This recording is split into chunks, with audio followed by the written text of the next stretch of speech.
आज मैं एक बेहद महत्वपूर्ण घोषणा करने जा रहा हूँ। ये उन लोगों के लिए है जिनका समाज के प्रति बहुत बड़ा कंट्रीब्यूशन होता है, लेकिन कभी भी समाज ने उनकी तरफ ध्यान नहीं दिया, किसी पार्टी किसी सरकार ने उनकी तरफ ध्यान नहीं दिया। आज जो योजना का मैं ऐलान करने जा रहा हूँ, इस योजना का नाम है पुजारी ग्रंथी सम्मान योजना।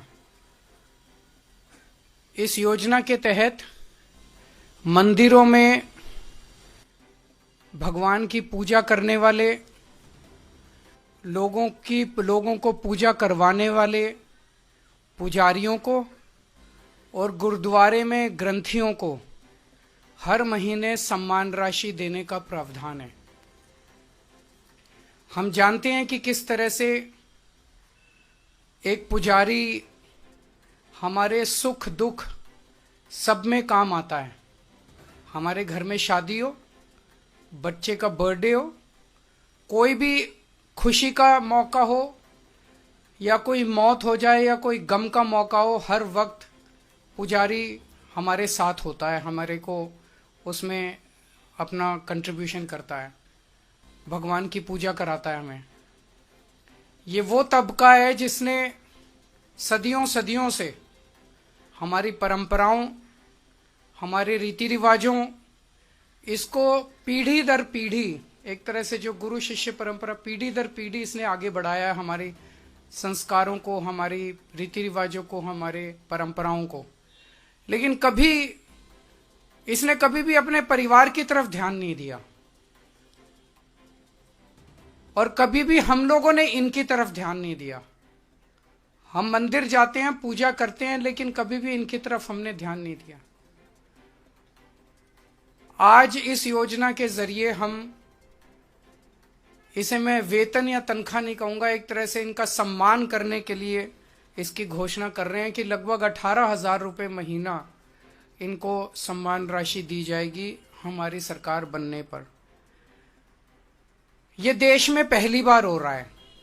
आज तक कभी किसी पार्टी, किसी सरकार ने ऐसा नहीं किया। ये पहली बार हो रहा है। जैसे दिल्ली में हमने कई काम पहली बार किए, स्कूल अच्छे किए, पहली बार किए, अस्पताल अच्छे किए, पहली बार किए, महिलाओं के लिए बस यात्रा फ्री करी, पहली बार करी। ऐसे ये पहली बार हो रहा है और मैं उम्मीद करता हूं कि भारतीय जनता पार्टी और कांग्रेस की सरकारें भी इससे सीख के अपने अपने राज्यों के अंदर पुजारियों और ग्रंथियों के सम्मान के लिए ऐसी योजनाएं लागू करेंगी। इस योजना का कल से रजिस्ट्रेशन चालू होगा। कल इस योजना का रजिस्ट्रेशन एक तरह से शुभारंभ करने के लिए मैं कनॉट प्लेस के हनुमान मंदिर जाऊंगा और वहां के पुजारियों का रजिस्ट्रेशन करके आऊंगा और उसके बाद दिल्ली के सभी मंदिरों और गुरुद्वारों में हमारे एमएलएज, हमारे कैंडिडेट्स, हमारे कार्यकर्ता पुजारियों का और ग्रंथियों का रजिस्ट्रेशन कल से फिर मेरे आरंभ करने के बाद पूरे दिल्ली के अंदर इसका रजिस्ट्रेशन चालू होगा। मेरी भारतीय जनता पार्टी से हाथ जोड़ के विनती है, जैसे उन्होंने पुलिस भेज के फर्जी केस करके महिला सम्मान को रोकने की कोशिश की, लेकिन रोक नहीं पाए। हुआ रजिस्ट्रेशन, हो रहा है रजिस्ट्रेशन। उन्होंने संजीवनी योजना रोकने की कोशिश की, रोक नहीं पाए। इस तरह से ये कम से कम पुजारियों और ग्रंथियों की योजना को रोकने की कोशिश ना करें, बहुत पाप लगेगा। वैसे उन्होंने ऐसे ऐसे कर्म कर रखे हैं, पाप तो उनको लगेगा ही, लेकिन इससे और ज्यादा पाप लगेगा। भगवान भी नाराज होगा। एक तरह से पुजारी और ग्रंथी हमारे और भगवान के बीच में एक ब्रिज का काम करते हैं, सेतु का काम करते हैं, हमारी प्रार्थनाओं को भगवान तक पहुंचाते हैं। तो अगर आप पुजारियों को तंग करोगे, ग्रंथियों को परेशान करोगे, उनके पास पुलिस भेजोगे, तो जाहिर तौर पे उनके मन से बद्दुआ ही निकलेगी। अगर आपके कोई प्रश्न है तो। हाँ जी, हाँ जी।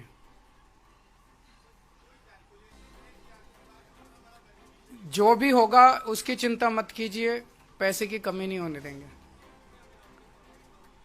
जब रजिस्ट्रेशन पूरा हो जाएगा तो बता देंगे कि कितने लोगों ने रजिस्टर किया।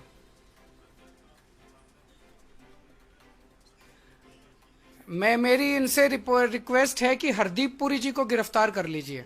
उनके पास सारा डेटा है। कहाँ कहाँ उन्होंने रोहिंग्यों को बसाया, उन्होंने ट्वीट करके बताया है। ये इतनी मेहनत कर रहे हैं, जरूरत क्या है, नौटंकी क्यों कर रहे हैं? हरदीप पुरी जी के पास और अमित शाह जी के पास सारा डेटा है, कहाँ किस रोहिंग्या को बसाया, वहां उसको कर लो गिरफ्तार। ऐसी नौटंकी मचा रखी है, मतलब इन्होंने कोई देश चलाना थोड़ी है, सुबह से शाम तक नाटक करते रहते। ABL 24 न्यूज, सच दिखेगा अब। ABL 24 न्यूज को सब्सक्राइब करें, ताजा खबरों के लिए बेल आइकन को दबाएं।